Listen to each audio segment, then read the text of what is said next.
Bueno, a continuación damos la bienvenida también a Elina Gareth, del grupo de inmunología de la Universidad de Vigo, que va a hablar sobre la monitorización de parámetros en cultivos de microalgas. No. Ah, no. Ay, no tengo bolsillo. Pues dime cuál es. ¿Tener? No.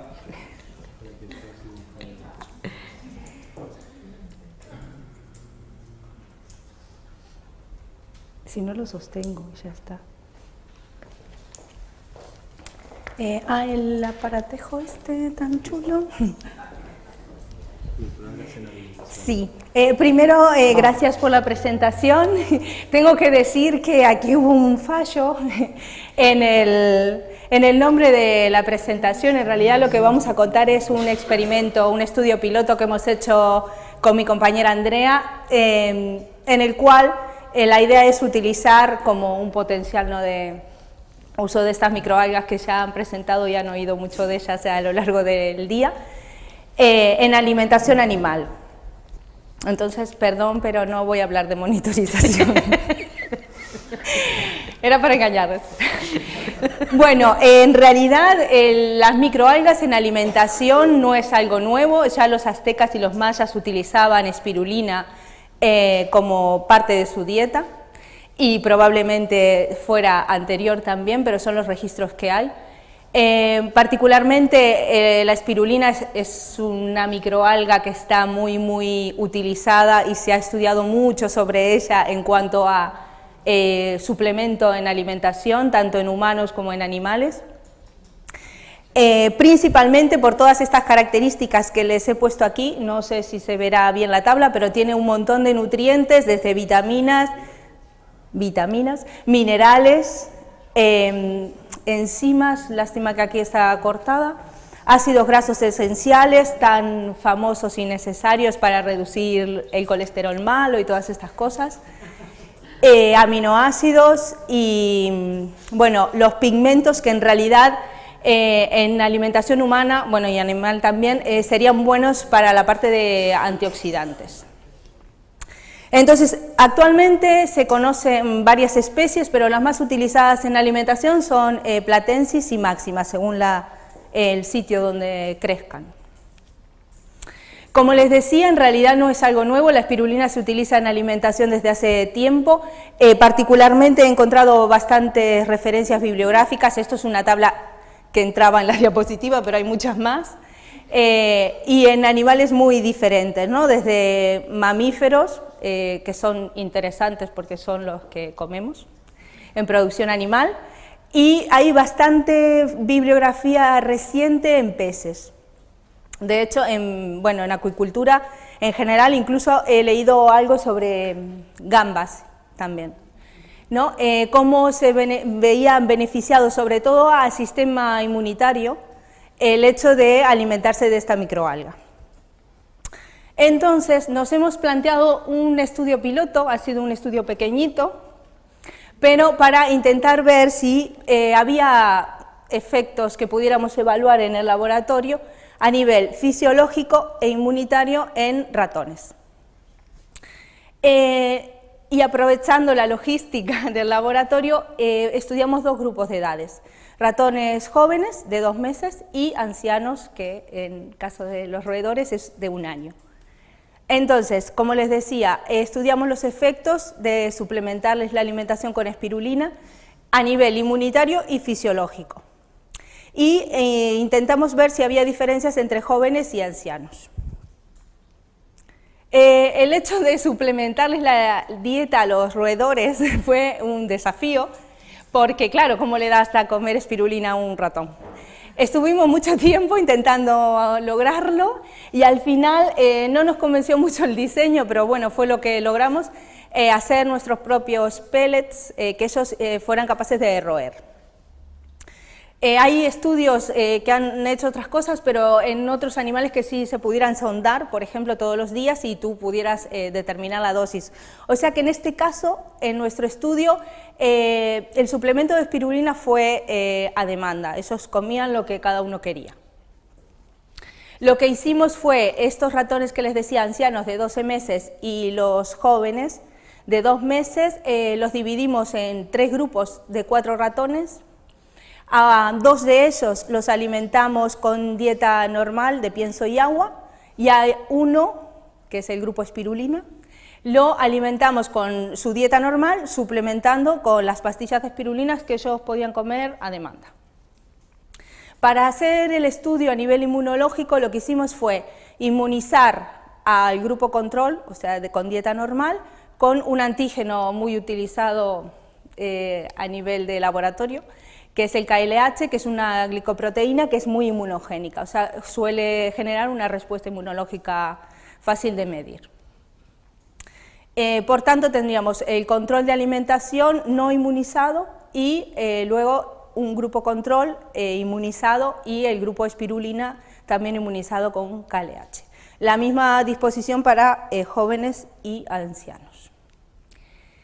Lo que hicimos para medir el efecto a nivel inmunológico y fisiológico fue pesarlos, primera cosa que nos interesaba, ver si había variaciones de peso, bueno, y aspecto.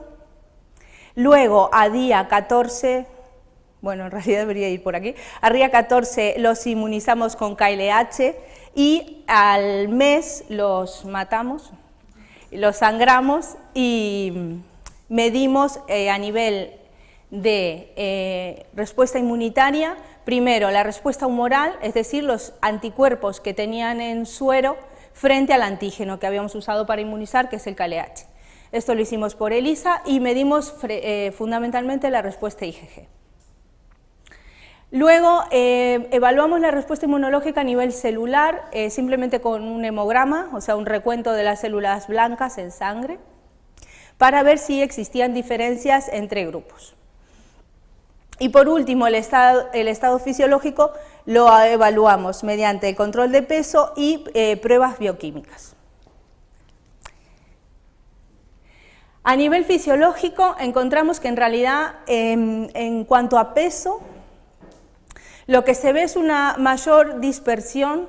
Aquí estaría en estas gráficas, cada uno de los puntitos es un individuo de los 4.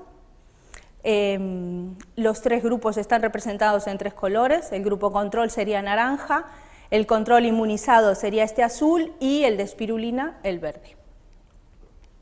No hay grandes diferencias de peso, sí que se ve un aumento en la dispersión de los pesos a nivel de los que están suplementados con espirulina, pero bueno, principalmente en los ancianos, pero los animales ancianos ya esperábamos mayores diferencias entre individuos, suele pasar, vamos.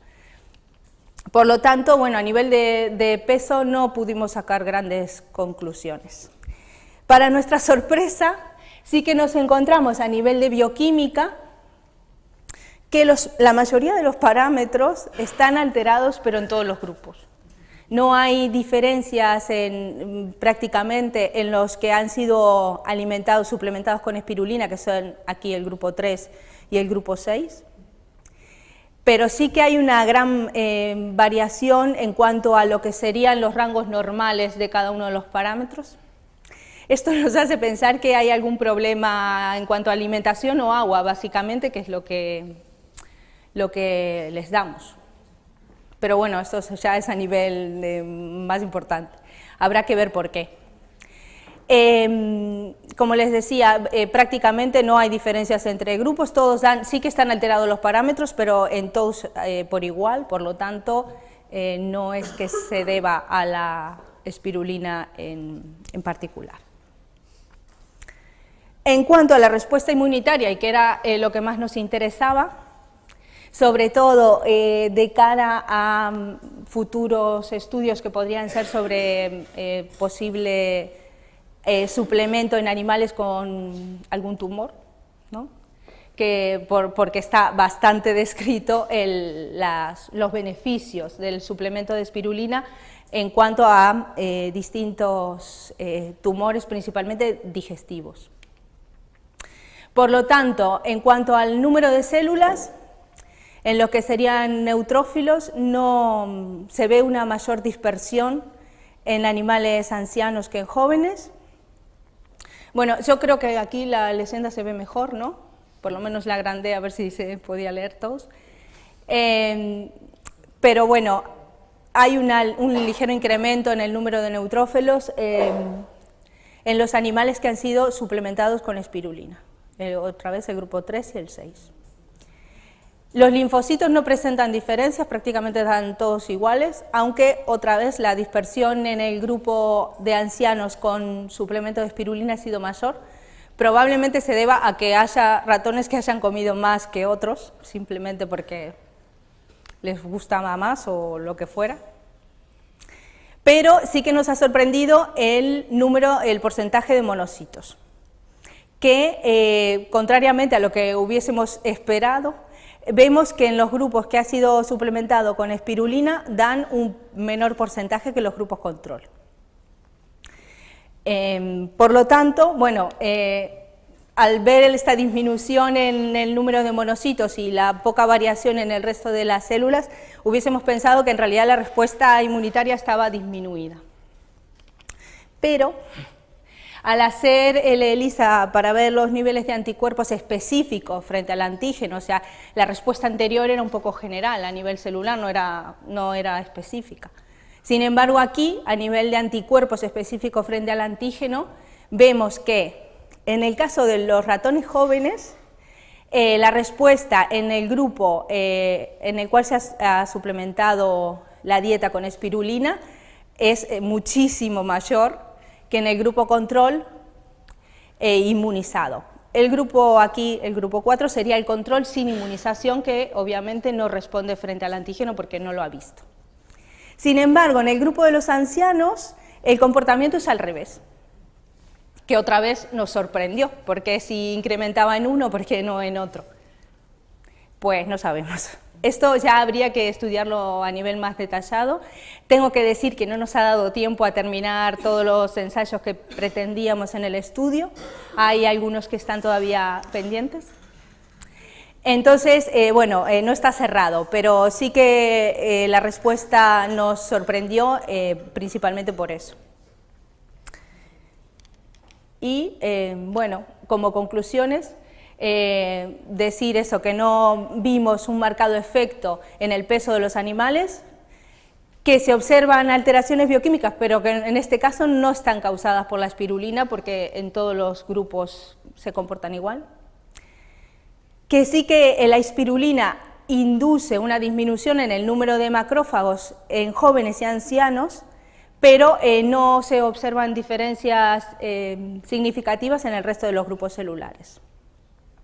Y bueno, eso, que encontramos un aumento en el nivel de inmunoglobulina G frente a KLH en jóvenes, pero en una disminución en ancianos con respecto a los grupos control. Habrá que seguir haciendo estudios para saber por qué. Y bueno, si en el futuro decidimos seguir por esta línea, pues habrá que buscar un modelo un poco más controlado de alimentación, porque ya les digo que ha sido un desafío que comiera la espirulina. Y nada más. Sí, primero gracias por la presentación. Tengo que decir que aquí hubo un fallo en el nombre de la presentación. En realidad lo que vamos a contar es un experimento, un estudio piloto que hemos hecho con mi compañera Andrea, en el cual la idea es utilizar como un potencial no.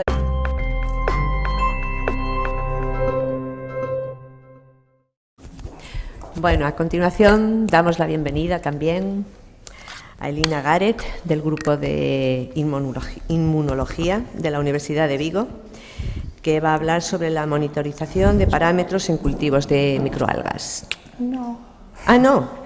Ya se utilizaban espirulina como parte de su dieta y probablemente fuera anterior también, pero son los registros que hay. Particularmente la espirulina es una microalga que está muy utilizada y se ha estudiado mucho sobre ella en cuanto a suplemento en alimentación, tanto en humanos. Ay, no tengo bolsillo. Pues dime cuál es. No.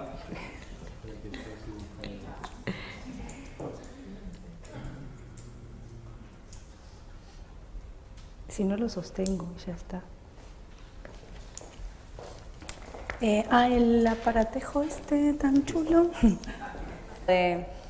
Uso de estas microalgas que ya han presentado y han oído mucho de ellas a lo largo del día, en alimentación animal. Entonces, perdón, pero no voy a hablar de monitorización. Era para engañaros. Bueno, en realidad las microalgas en alimentación no es algo nuevo, ya los aztecas y los mayas